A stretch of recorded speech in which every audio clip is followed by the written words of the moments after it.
You're now listening to the Zod and Drea podcast.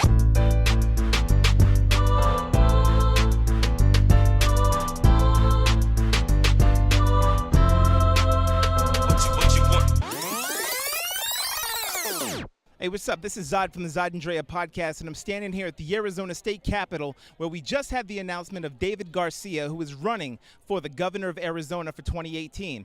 Now, he's going to be going against Doug Ducey, who is the incumbent right now. So we're going to see what happens, and we've gotten a couple interviews with a few people here to see what their thoughts are. Check it out.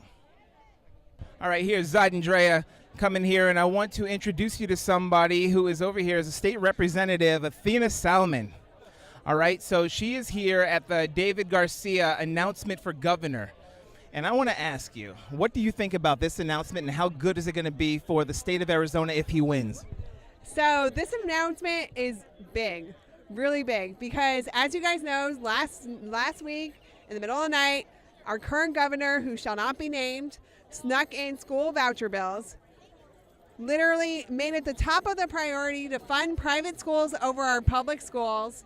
And so David Garcia announcing to run for governor is what's going to make sure that our public schools get the funding that they so desperately deserve.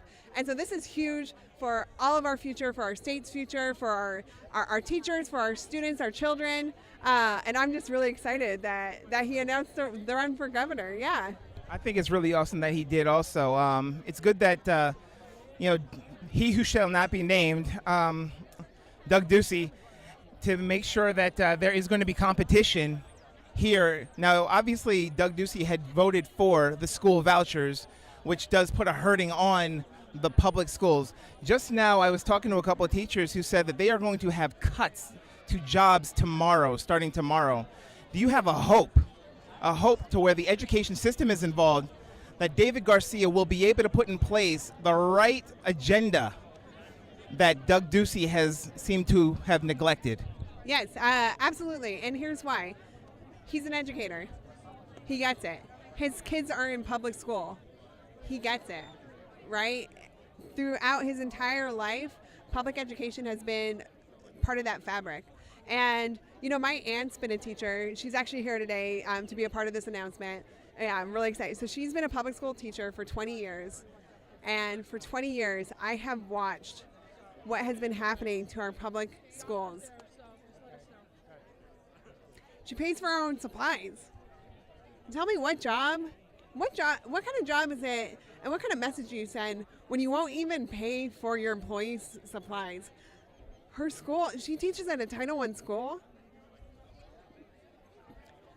They don't have programs after school. These are positions that teachers used to fill, enrichment activities that help students succeed. And our state chooses to fund private schools over our public school students.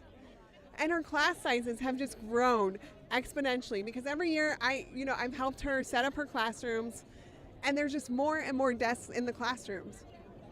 And when you have 179 students, this happened when she was teaching in high school, 179 students in a day, do you really think a teacher can acknowledge and talk to every single student? No. And so it really starts at the state legislature. Our governor, like Republican governors before him, have been making a clear choice. And that is a choice not to fund public education. David Garcia will do the exact opposite. He will fund public education. He will fight for our schools, fight for our children, fight for our students. And as a millennial, as someone who's recently gone through the school system, I can tell you we need it, and we need it to change now.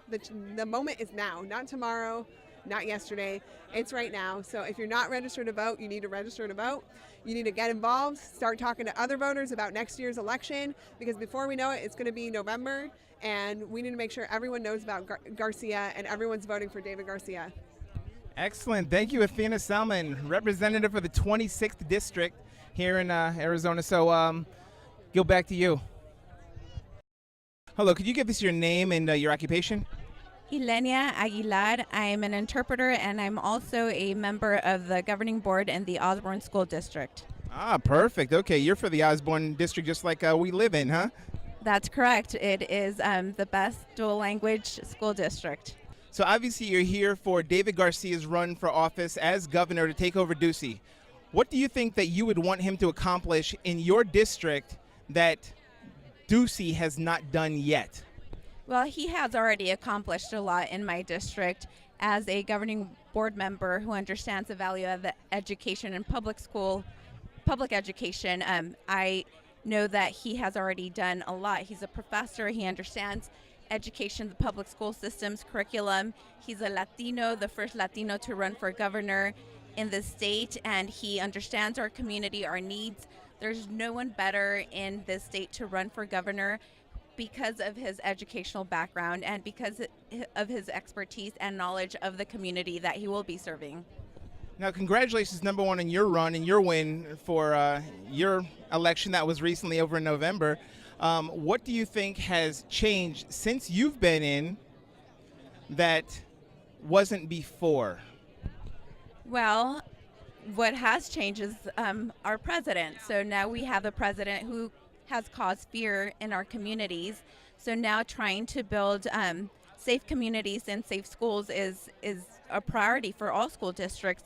So David has always worked in the educational field, and he understands what the families are going through. So it is the change that has absolutely changed everybody's out view of what's going to happen, of the future of our political arena. So having someone like David who does understand not only education but the background of the families that we serve in my district, and who knows that education is the only way out of poverty and closing the achievement gap is a priority. I think that that is the most important thing that David brings to the table, because at the end of the day, education is absolutely everything. It's the foundation of our democracy, and it is the only way that we're going to end generational poverty. Now, David is obviously a proponent of, or I should say an anti-opponent, for the voucher program. Just as I see a lot of people in the education system and the public education system are.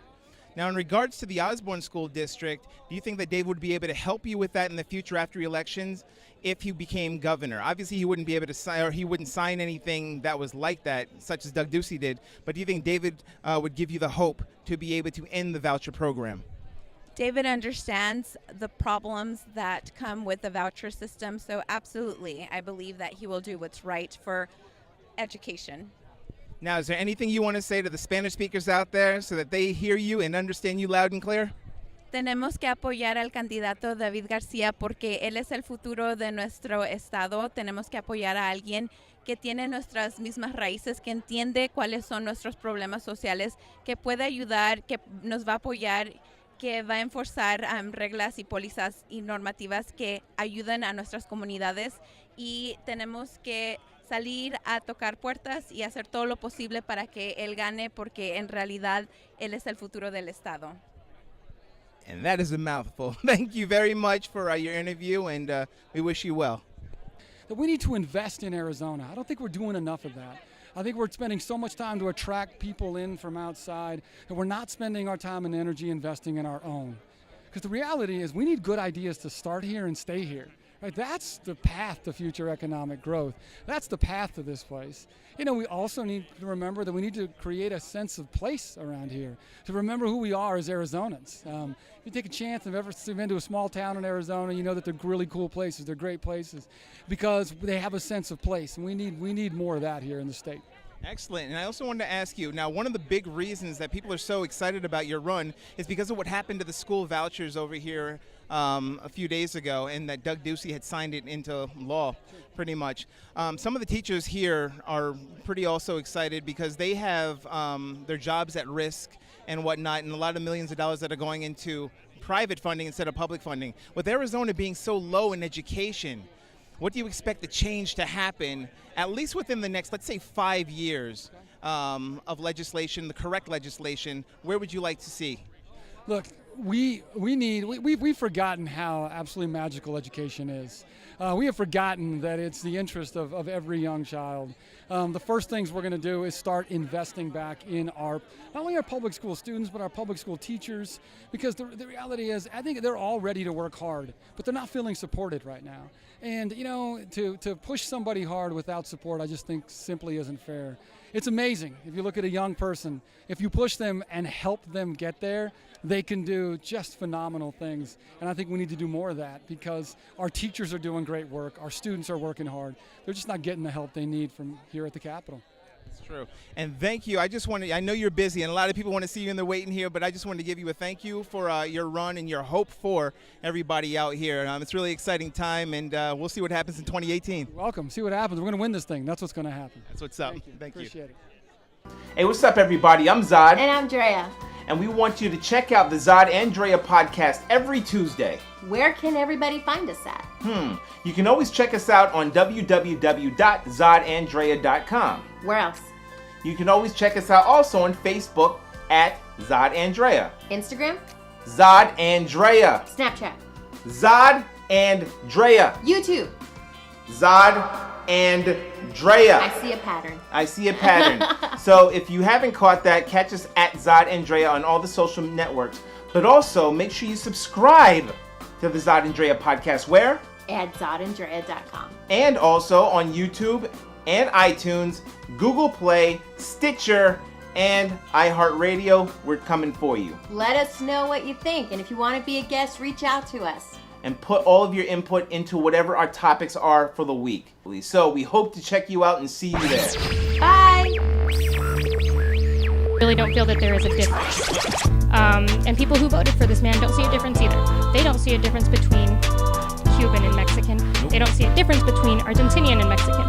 They hear Spanish and they immediately see why you think it's okay to just agree with that type of behavior and support it. Like, what could he possibly be standing for that you feel so strongly compelled to support him?